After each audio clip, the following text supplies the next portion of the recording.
सभी दोस्तों को नमस्कार। स्वागत करता हूं आपका अपने इस चैनल गॉड ऑनलाइन क्लासेस में।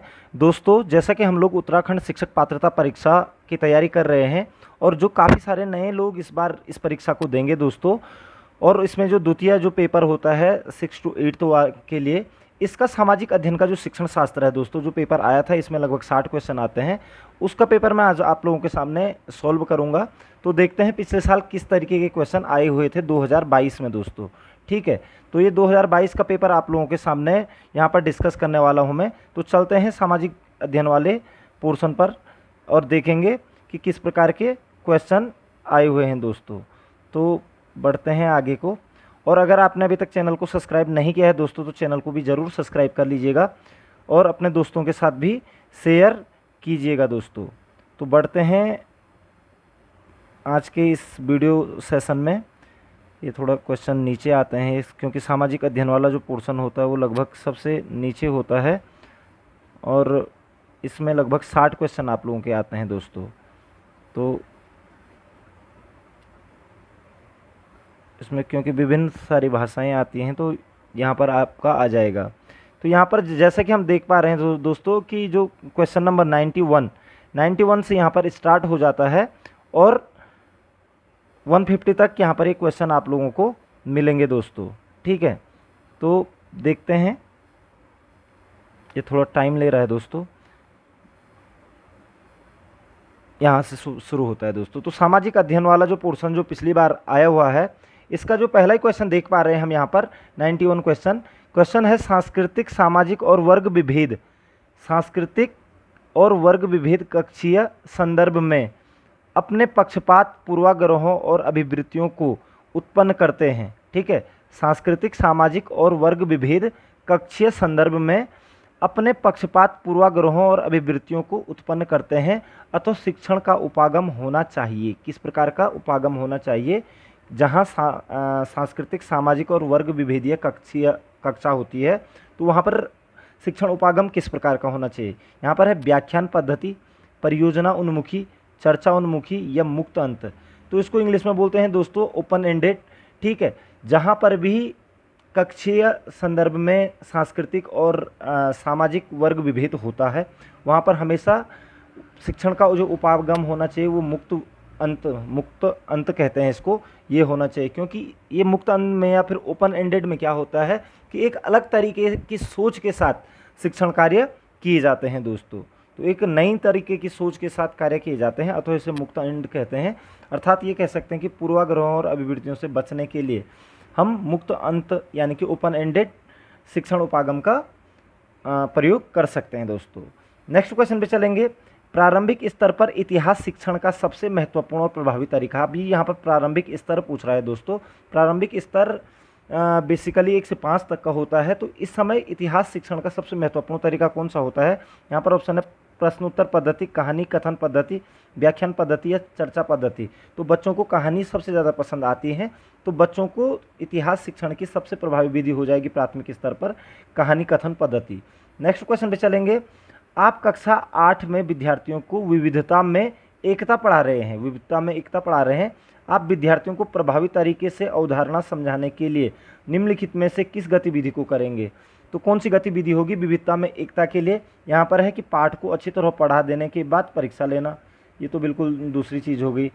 हमारे देश के नृत्य के विभिन्न प्रकारों पर फीचर प्रस्तुत करना और उनमें निहित समानताओं और अंतरों का मूल्यांकन करना। बिल्कुल दोस्तों, क्योंकि भारत में विभिन्न प्रकार के लोग, विभिन्न प्रकार की जाति, विभिन्न प्रकार के वर्ण, विभिन्न प्रकार का समाज कल्चर होता है और उनके अपने नृत्य संस्कृति अलग अलग होती है।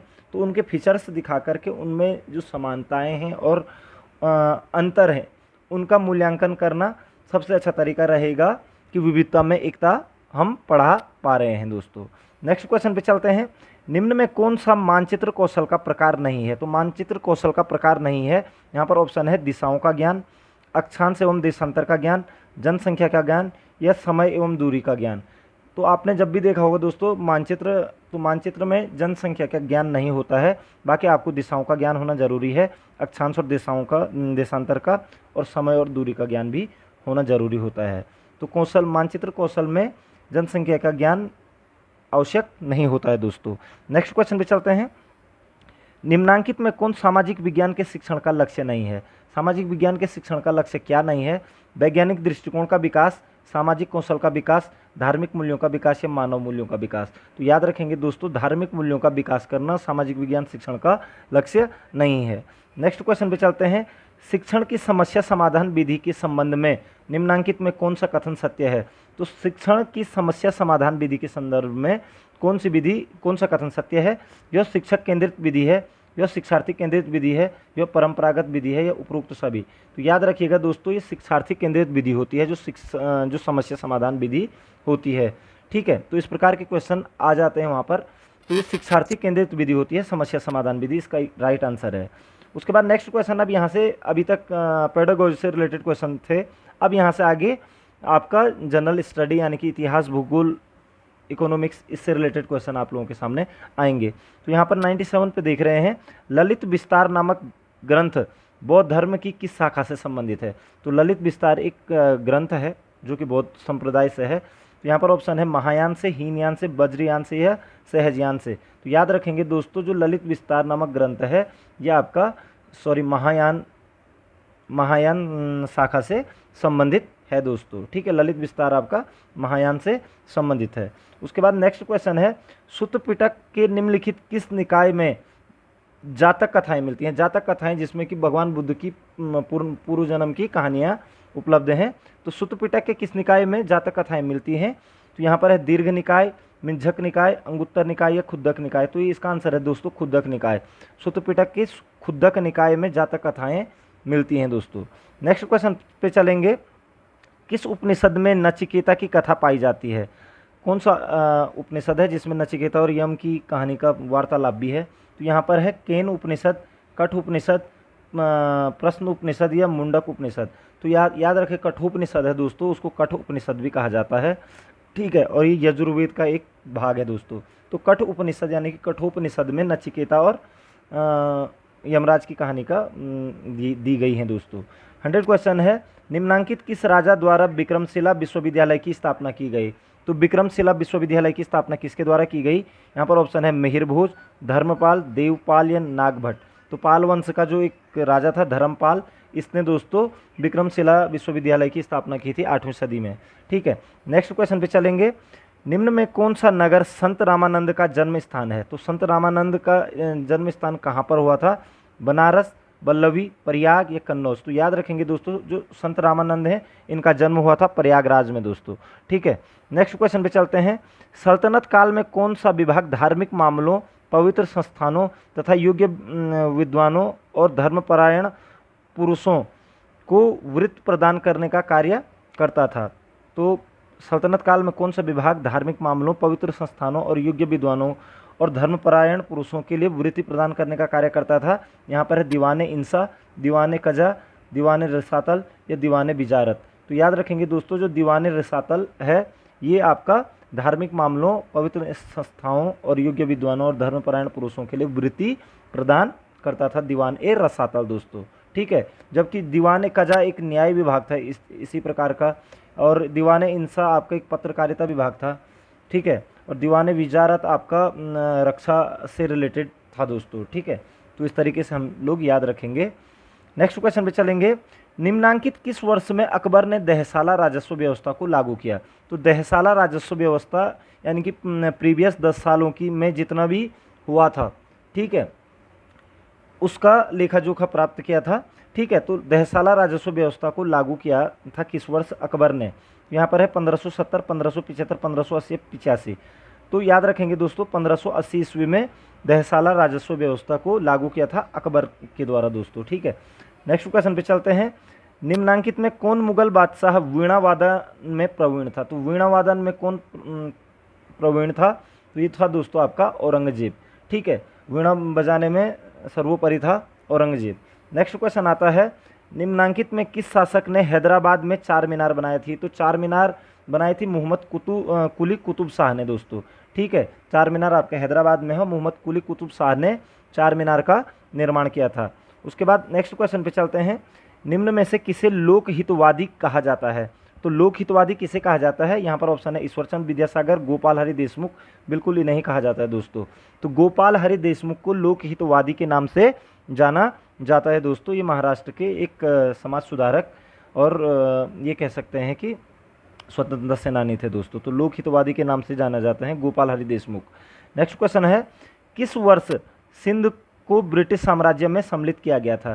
तो सिंध को ब्रिटिश में शामिल कब किया गया था? यहाँ पर है 1832, 1839, 1843 या 1845। तो 1843 1843 ईस्वी में सिंध को ब्रिटिश साम्राज्य में सम्मिलित कर दिया गया था दोस्तों।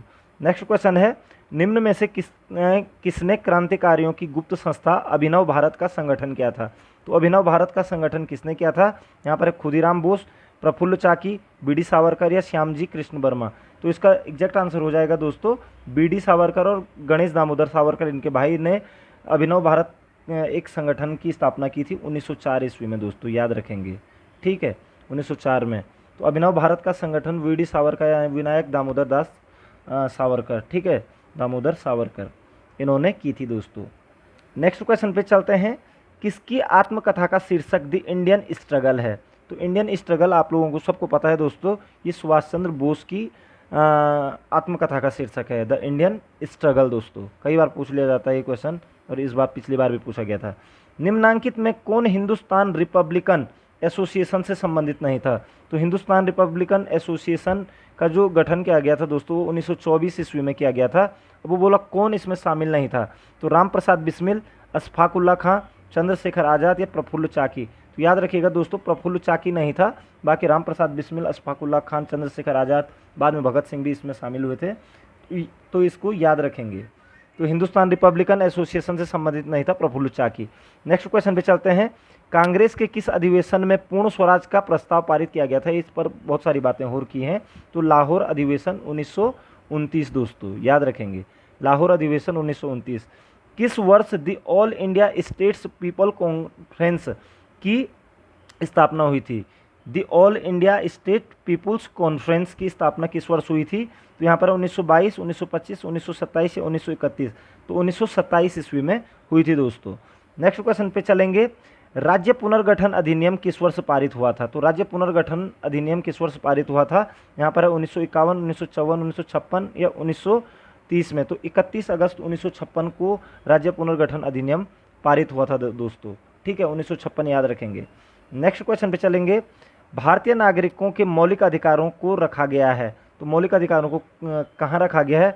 अध्याय 3 में, अध्याय 4 में, द्वितीय अनुसूची में, 8वीं अनुसूची में। तो आपको पता होना चाहिए दोस्तों, अध्याय 3 में, यानी कि भाग 3, अध्याय का मतलब भाग, ठीक है, भाग 3 में रखा गया है, और भाग 4 में आपका नीति निर्देशक तत्व है दोस्तों, याद रखिएगा। मैं प्रीवियस वीडियो में भी इसकी जानकारी दे चुका हूँ, और आपको लग भी रहा होगा दोस्तों, जितने भी क्वेश्चन इस पेपर में पूछे गए हैं, ये सारे क्वेश्चन जो हमारे वीडियोज़ हैं उनमें कहीं ना कहीं मिल रहे हैं दोस्तों, ठीक है, तो इसलिए आप थोड़ा गंभीरता से लेंगे।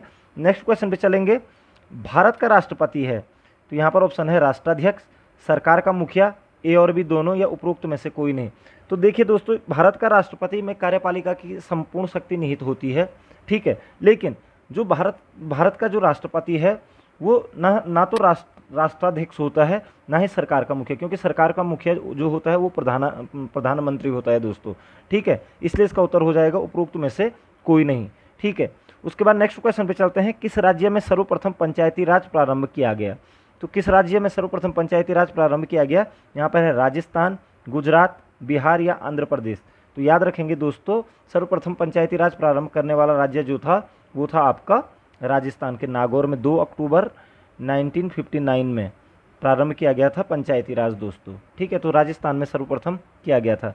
नेक्स्ट क्वेश्चन पे चलेंगे, भारत की संघात्मक व्यवस्था किस देश की संघात्मक व्यवस्था का नमूना है? तो किस देश की संघात्मक व्यवस्था का नमूना है? यहाँ पर अमेरिका, कनाडा, ऑस्ट्रेलिया, न्यूजीलैंड। तो इसका आंसर कनाडा है दोस्तों, इस पर भी चर्चा काफ़ी बार हो चुकी है। भारतीय संविधान का कौन सा अनुच्छेद संशोधन प्रक्रिया से संबंधित है? संशोधन प्रक्रिया कौन से अनुच्छेद में है, यानी कि संविधान संशोधन प्रक्रिया, ठीक है ना? तो अनुच्छेद 352, अनुच्छेद 360, अनुच्छेद 368 या इनमें से कोई नहीं। तो अनुच्छेद 368 में संविधान संशोधन की प्रक्रिया है दोस्तों, इंपॉर्टेंट है, क्वेश्चन कई बार पूछ लिया जाता है इससे पूर्व भी, ठीक है। नेक्स्ट क्वेश्चन पे चलते हैं, संसदात्मक शासन व्यवस्था में वास्तविक कार्यपालिका शक्तियाँ निहित होती हैं। तो जो संसदात्मक शासन व्यवस्था में वास्तविक की बात कर रहा दोस्तों, वह संवैधानिक रूप से तो राष्ट्रपति होता है, लेकिन वास्तविक कार्यपालिका शक्तियाँ निहित होती हैं यहाँ पर है सम्राट में, मंत्रिपरिषद में, संसद में या नौकरशाहों में। तो याद रखना वास्तविक कार्यपालिका शक्तियाँ जो होती हैं दोस्तों वो मंत्रिपरिषद में होती है, और मंत्रिपरिषद का जो हेड होता है वो प्रधानमंत्री होता है दोस्तों। तो वास्तविक कार्यपालिका शक्तियाँ प्रधानमंत्री या फिर मंत्रिपरिषद में ही सम्मिलित होती हैं दोस्तों। नेक्स्ट क्वेश्चन पे चलेंगे, विधानसभा द्वारा पारित विधेयक को विधान परिषद द्वारा अधिकतम कितने समय तक रोका जा सकता है। तो विधानसभा के द्वारा अगर कोई विधेयक पारित होता है तो विधान परिषद उसको कितने समय तक रोक सकती है। यहाँ पर ऑप्शन है 1 माह, 4 माह, 6 माह या 1 वर्ष। तो याद रखिएगा दोस्तों 4 माह तक रोक सकती है विधान परिषद। ठीक है, नेक्स्ट क्वेश्चन पे चलेंगे, भारतीय संविधान के तहत विदेशियों द्वारा निम्न में से किन अधिकारों का उपभोग किया जा सकता है। तो विदेशियों को भी काफ़ी सारे अधिकार मिले हैं, मौलिक अधिकार। तो यहाँ पर ऑप्शन है शोषण के विरुद्ध अधिकार, कानून के समक्ष समानता का अधिकार, जीवन और दैहिक स्वतंत्रता का अधिकार। ठीक है, तो याद रखेंगे दोस्तों, और यहाँ पर है उपरोक्त सभी। ठीक है, तो कानून के समक्ष समानता का अधिकार, जीवन और दैहिक स्वतंत्रता का अधिकार या शोषण के विरुद्ध अधिकार। ठीक है, इसमें जो इसका आंसर है वो जीवन और दैहिक स्वतंत्रता का अधिकार है दोस्तों, आर्टिकल 21 दोस्तों। ठीक है, जीवन और दैहिक स्वतंत्रता का अधिकार विदेशियों को भी प्राप्त है दोस्तों। नेक्स्ट क्वेश्चन पे चलेंगे, भारतीय संविधान के किस अनुच्छेद में ग्राम पंचायतों को संगठित करने की आवश्यकता बताई गई है। तो ये प्रीवियस वीडियो में बताया गया है कि किस अनुच्छेद में ग्राम पंचायतों को संगठित करने की बात की गई है। तो राज्य के नीति निर्देशक तत्वों में अनुच्छेद 40 दोस्तों। ठीक है, तो इसे आप लोग याद रखेंगे। नेक्स्ट क्वेश्चन पे चलते हैं, पंचायतों और नगर पालिकाओं के चुनाव कौन कराता है। पंचायतें राज्य की होती हैं, नगर पालिकाएँ भी राज्य के अंतर्गत आती हैं दोस्तों। तो इसलिए इनका जो चुनाव कराएगा यहाँ पर है राज्य सरकार, राज्य चुनाव आयोग, केंद्र सरकार है केंद्रीय चुनाव आयोग। तो इसका चुनाव कराती है राज्य चुनाव आयोग कराता है दोस्तों, पंचायती चुनाव और नगर पालिकाओं के चुनाव दोस्तों। नेक्स्ट क्वेश्चन पे चलेंगे, महिलाओं के लिए उत्तराखंड पंचायतों में कितने स्थानों पर आरक्षण प्रदान किया गया है। तो महिलाओं के लिए पंचायतों में जो स्थान आरक्षित किया गया है वो किया गया है दोस्तों 50%। ये क्वेश्चन पूछा गया था पिछली बार, तो 50% आरक्षण दिया गया है महिलाओं के लिए। नेक्स्ट क्वेश्चन पे चलते हैं, अनुसूचित जातियों और अनुसूचित जनजातियों के लिए लोकसभा और राज्यसभा की विधानसभाओं में स्थान का आरक्षण शुरुआत में किया गया था केवल 10 वर्षों के लिए, 20 वर्षों के लिए, 30 वर्षों के लिए, 40 वर्षों के लिए। तो SC ST के लिए जो लोकसभा और राज्य की विधानसभाओं में जो स्थानों का जो आरक्षण दिया गया था वो शुरुआत में कितना किया गया था, 10 वर्षों के लिए किया गया था, लेकिन यह हर बार चेंज नहीं हुआ दोस्तों। ठीक है, ये अभी निरंतर चल ही रहा है आगे। उसके बाद नेक्स्ट क्वेश्चन पे चलेंगे, राष्ट्रीय महिला आयोग स्थापित है। तो राष्ट्रीय महिला आयोग स्थापित है यानी कि इसका मुख्यालय कहाँ है, आपको पता होना चाहिए। 1992 ईस्वी में राष्ट्रीय महिला आयोग की स्थापना की गई थी। तो राष्ट्रीय महिला आयोग कहाँ स्थापित है, मुंबई में, नई दिल्ली में, देहरादून में या नैनीताल में।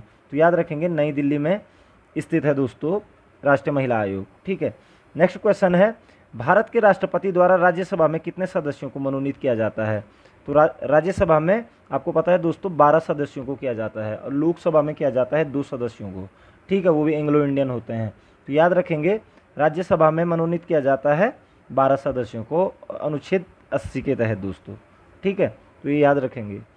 नेक्स्ट क्वेश्चन पे चलेंगे, इंदिरा साहनी मुकदमा संबंधित है। तो इंदिरा साहनी मुकदमा किस चीज़ से संबंधित है, यहाँ पर है अनुसूचित जाति से, अनुसूचित जनजाति से, अन्य पिछड़ा वर्ग से, उपरोक्त किसी से नहीं। तो ये है OBC यानी कि अन्य पिछड़ा वर्ग से है दोस्तों। ठीक है, इंदिरा साहनी मुकदमा 1992 दोस्तों। ठीक है, नेक्स्ट क्वेश्चन पे चलेंगे, सामाजिक विज्ञान का मुख्य अवयव है। सामाजिक विज्ञान का मुख्य अवयव क्या है, इतिहास, नागरिक शास्त्र, भूगोल, अर्थशास्त्र या उपरोक्त सभी। तो मुख्य रूप से सामाजिक विज्ञान के अंतर्गत यही चीज़ें पढ़ाई जाती हैं, इतिहास, नागरिक शास्त्र, भूगोल और अर्थशास्त्र। और नागरिक शास्त्र की जगह पर अब राजनीति शास्त्र को लाया जा रहा है दोस्तों। ठीक है, नेक्स्ट क्वेश्चन चलते हैं, सामाजिक विज्ञान संबंधित है विज्ञान विषय से, कला विषय से, साहित्य से या उपरोक्त सभी। तो सामाजिक विज्ञान के अंतर्गत दोस्तों साहित्य, कला एवं विज्ञान की बातें भी की जाती हैं, अतः ये उपरोक्त सभी इसका एग्जैक्ट आंसर हो जाएगा। नेक्स्ट क्वेश्चन चलते हैं, निम्नलिखित में से किस राज्य में लोकटक, ये लोकताक लिखा है इसने, लोकटक है, लोकटक झील स्थित है दोस्तों। ठीक है, यहाँ इंग्लिश में देख सकते हो आप, लोकटक झील स्थित है। तो यहाँ पर ऑप्शन है मणिपुर, उत्तराखंड, केरल या हिमाचल प्रदेश। तो इसका एग्जैक्ट आंसर है दोस्तों मणिपुर में लोकटक झील है दोस्तों। ये नौकायन झील भी है और अपनी विविधता के लिए भी प्रसिद्ध है दोस्तों। तो मणिपुर में है ये लोकटक झील दोस्तों, ठीक है। और इस झील पर एक बांध भी बना है, लोकटक बांध, जो कि मणिपुर में ही है, ठीक है। नेक्स्ट क्वेश्चन पे चलते हैं। निम्न में कौन सा सही सुमेलित नहीं है? सही सुमेलित लेप्चा यहाँ पर जनजाति दे रखी, दूसरे यहाँ पर है दोस्तों लेप्चा जनजाति सिक्किम, मोनपा जनजाति, बिल्कुल लेप्चा जो जनजाति होती है दोस्तों वो सिक्किम में पाई जाती है। मोनपा जनजाति अरुणाचल प्रदेश, मोनपा भी वहीं पाई जाती है। ये निसी जनजाति मेघालय, ये गलत दे रहा है दोस्तों। निसी जनजाति भी आपका अरुणाचल प्रदेश में पाई जाती है, मोनपा निसी ये अरुणाचल प्रदेश, इसलिए ये गलत हो गया दोस्तों, ठीक है। और गद्दी जनजाति आपकी हिमाचल में पाई जाती है। तो यहाँ से भी क्वेश्चन जनजातियों से भी रिलेटेड आपने पढ़ना है दोस्तों, ठीक है। तो अभी आपका आंसर हो जाएगा ऑप्शन नंबर सी, निसी, क्योंकि आपने जो सुमेलित नहीं है उसको खोज करनी है। नेक्स्ट क्वेश्चन पे चलेंगे। निम्नलिखित में से किस नदी पर भाखड़ा नागल बांध बना है? तो भाखड़ा नागल बांध किस नदी पर बना है? यहाँ पर है झेलम नदी, चिनाब नदी, सिंधु नदी या सतलज नदी। तो भाखड़ा नागल बांध दोस्तों हिमाचल प्रदेश में सतलज नदी पर बनाया गया है दोस्तों, याद रखेंगे। भाखड़ा नागल बांध किस नदी पर बना है? सतलज नदी पर। उसके बाद नेक्स्ट क्वेश्चन है, निम्नलिखित में से कौन सी नदी धुआंधार जलप्रपात बनाती है? धुआंधार जलप्रपात आपको पता होना चाहिए दोस्तों, मध्य प्रदेश के जबलपुर के पास में स्थित है, ठीक है। और ये किस नदी पर प्रपात बनाती है, ठीक है। तो धुआंधार जलप्रपात है आपका नर्मदा नदी पे दोस्तों, ठीक है। नर्मदा नदी पर धुआंधार जलप्रपात है। नेक्स्ट क्वेश्चन पे चलते हैं। निम्नलिखित में कौन सागर तट भारत के पूर्वी सागर तट का भाग है? तो पूर्वी सागर तट यानी कि अगर हम इस तरीके से भारत का मैप बनाएं तो पूर्वी सागर तट का जो भाग होगा वो कौन सा है? यहाँ पर ऑप्शन है कोरोमंडल तट, कोंकण तट, मालाबार तट और दक्षिण तट। आपको पता होना चाहिए कोंकण तट और मालाबार तट दोस्तों, ये कोंकण तट हो गया यहाँ तक और यहाँ से नीचे, यानी कि ये पश्चिमी घाट में स्थित है, ठीक है। जबकि कोरोमंडल तट पूर्वी सागर तट पर स्थित है, ठीक है। कोरोमंडल तट पूर्वी में है, तो इसका आंसर हो जाएगा कोरोमंडल तट। नेक्स्ट क्वेश्चन पे चलते हैं। उत्तरी पश्चिमी भारत में शीतकाल में वर्षा का कारण क्या है? उत्तर पश्चिम भारत में शीतकाल के टाइम पर जो बारिश होती है दोस्तों वो किससे होती है? दक्षिण पश्चिम मानसून, लौटता मानसून, पश्चिम विक्षोभ या उपयुक्त में से कोई नहीं। तो जो ये पश्चिमी विक्षोभ होते हैं दोस्तों, उसी के कारण उत्तर पश्चिम भारत में शीतकाल में क्या होते हैं दोस्तों? वर्षा होती है दोस्तों। तो याद रखेंगे शीतकाल में उत्तर पश्चिम में बारिश पश्चिमी विक्षोभ के कारण होता है। नेक्स्ट है, भारत में हाथियों के संरक्षण एवं आवास बचाव के लिए प्रोजेक्ट एलिफेंट प्रारंभ किया गया। तो प्रोजेक्ट एलिफेंट भारत में कब लागू किया गया? यहाँ पर ऑप्शन है 1973, 1992, 1972 या 1976। तो याद रखेंगे दोस्तों 1992 ईस्वी में प्रोजेक्ट एलिफेंट प्रारंभ किया गया था दोस्तों, ठीक है। जबकि 1973 में प्रोजेक्ट टाइगर की शुरुआत हो गई थी और 1992 में आपका प्रोजेक्ट एलिफेंट शुरू किया गया था। नेक्स्ट क्वेश्चन पे चलते हैं। भारत की राष्ट्रीय वन नीति 1988 के अनुसार कितना प्रतिशत क्षेत्र वनों के अधीन होना चाहिए? तो जो 1988 के अनुसार राष्ट्रीय वन नीति के अनुसार कितना प्रतिशत क्षेत्र वनों के अधीन होना चाहिए? यहाँ पर ऑप्शन है 55%, 25%, 50% या 33%। तो इसका याद रखिएगा दोस्तों 33% प्रतिशत क्षेत्र वनों के अधीन होना चाहिए। नेक्स्ट क्वेश्चन पे चलेंगे। ये मिलान वाला क्वेश्चन है कि सूची ए को सूची बी के साथ सुमेलित कीजिए और सूचियों में दिए गए कूट का प्रयोग कर सही उत्तर चुनिए। तो यहाँ पर है अनाईमुड़ी, यहाँ एक साइड पर्वत शिखरों के नाम दे रखे हैं और पर्वतमाला और उनके उच्च शिखर। तो अनाईमुड़ी जो है दोस्तों ये आपका यहाँ पर है अन्नामलाई की सबसे ऊंची चोटी है। जो डोडा बेटा है दोस्तों, डोडा बेटा है नीलगिरी की सबसे ऊंची चोटी। उसके बाद आपका धूपगढ़ है, ठीक है। तो धूपगढ़ है आपका, वो है सतपुड़ा की सबसे ऊंची चोटी दोस्तों, ठीक है। और गुरु शिखर आपकी अरावली की सबसे ऊंची चोटी, यानी कि 4, उसके बाद 1, उसके बाद 2, 3। तो 4, 1, 2, 3 हो रहा है, तो ऑप्शन नंबर सी दिख रहा है यहाँ पर 4, 1, 2, 3 दोस्तों, ये इसका आंसर हो जाएगा। नेक्स्ट क्वेश्चन पे चलेंगे। भारत के सिंचित क्षेत्रों में कृषि योग्य भूमि निम्नलिखित में से किस कारण से लवणीय हो रही है? सिंचित क्षेत्रों में कृषि योग्य भूमि किस कारण से लवणीय हो रही है? यहाँ पर है अतिचारण, अति सिंचाई, रासायनिक खादों का प्रयोग या जिप्सम की बढ़ोतरी। तो अति सिंचाई की वजह से दोस्तों, अति सिंचाई की वजह से, सिंचाई ज़्यादा होने से क्या होता है कि सिकत्व प्रक्रिया के द्वारा जो मिट्टी के जो उर्वरता है वो क्या हो जाती है, वो नीचे चले जाती है और उसमें एक ऊपर ये कह सकते हैं हम कि लवण की पट्टी जम जाती है। तो अत्यधिक सिंचाई के कारण ही लवणीय हो रही है हमारी जो सिंचित भूमि है, कृषि योग्य भूमि है दोस्तों। तो इसका आंसर ये हो जाएगा दोस्तों। नेक्स्ट क्वेश्चन पे चलेंगे। निम्नलिखित में से किस विद्वान ने सर्वप्रथम भूगोल शब्द का प्रयोग किया? तो भूगोल शब्द का प्रयोग सबसे पहले किसने किया था? यहाँ पर ऑप्शन अरस्तु, गैलीलियो, इरेटोस्थनीज या हेरोडोटस। तो याद रखेंगे इरेटोस्थनीज को भूगोल का पितामह भी कहा जाता है, जबकि भूगोल का जनक दोस्तों हेरोडोटस को कहा, वो कहा जाता है हिकेटियस को। ठीक है, तो सबसे पहले जो ज्योग्राफी यानी कि भूगोल शब्द की उत्पत्ति की थी वो क्या था आपका? इरेटोस्थनीज ने क्या था दोस्तों, ये याद रखेंगे। ठीक है, उसके बाद है हमारे सौरमंडल के भीतरी ग्रह कहलाते हैं। भीतरी ग्रह यानी कि पार्थिव ग्रह भी इनको कहा जाता है।